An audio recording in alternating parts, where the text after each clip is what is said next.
responds to grief, which is get out of it. Like, as soon as you touch it, move through it. And then if you move through it, then there you found the gift, like you were saying about the value of you as a therapist. We often try to save people from feelings we don't know the value of. Like, I think about that a lot, because in the grief that I experienced from when my fiance and I broke up previously was so profound, but it was so, I don't know, there was something about it. You know, we were talking before we hit record about just sort of how the medical world responds to grief. And we can, of course, get into that. But, you know, what I found was that grief in some way just made me pay attention to more of the actual grief that's in the world. I don't know until I accessed it so deeply in myself, because I didn't have a choice.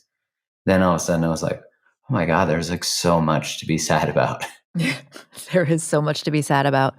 And I think like you bring up a really good point here. It's not that there are no, I'm even hesitant to use this language. It's not that there are no gifts inside grief.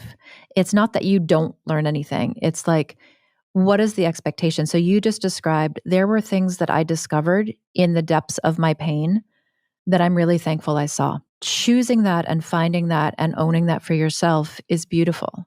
Now, if we flip that and you're in pain and I come to you and I say, babe, you got to look for the gift. Find the silver lining in this. You got to learn your lesson. You only needed this because you needed to learn a lesson about what's really important in life and how much pain there is in the world. Like me telling you why you're having this experience, what you need to learn from it, and you better turn around and have some gifts out of this. That's a very different story.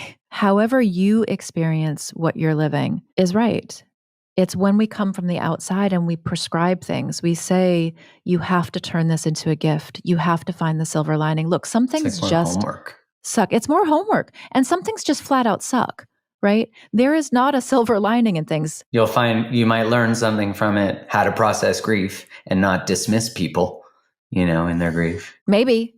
Yeah. I mean, Maybe. I have two friends right now who are under 50, one of them dying of cancer, one of them hopefully surviving it. Like, that just sucks. There's no silver lining in that.